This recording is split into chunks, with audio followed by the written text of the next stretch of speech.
বাংলাদেশটা সবার, সেটা হিন্দু, মুসলমান, বৌদ্ধ, খ্রিস্টান, আদিবাসী সবার। ট্রাফিক কন্ট্রোল করছে, বাড়িঘর পাহারা দিচ্ছে, মসজিদ মন্দির পাহারা দিচ্ছে।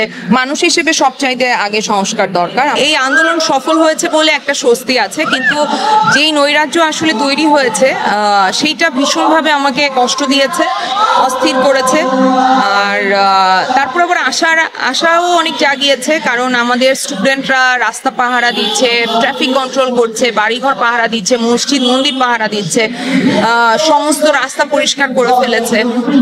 আমাদেরকে একটা খুবই অস্থির সময়ের মধ্যে ফেলে দিয়ে আসলে আমাদের প্রাক্তন মাননীয় প্রধানমন্ত্রী পালিয়ে গেছেন। তো সেটা আমাদের উপরে একটা বিরূপ প্রতিক্রিয়া হয়েছে, এবং আমাদের কোনো রকমের শান্তি শৃঙ্খলা বাহিনীর সাপোর্ট ছিল না, আমাদের সামরিক বাহিনী ওইভাবে করে কোনো সাপোর্ট দেয় নাই।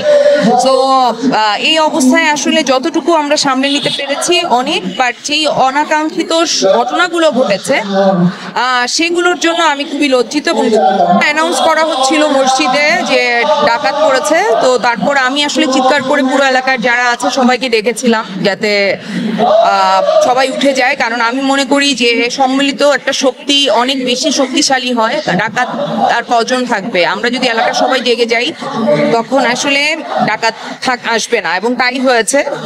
এবং কিছুক্ষণ পরে সামরিক বাহিনীর থেকেও লোকজন এসেছে। মানুষ হিসেবে সবচাইতে আগে সংস্কার দরকার। আমার মনে হয় যে মানুষ হিসেবে যখন নিজে পরিষ্কার থাকবে, শুদ্ধ থাকবে, সে আসলে শিল্পী হিসেবেও তত বেশি শুদ্ধ এবং পরিষ্কার থাকবে।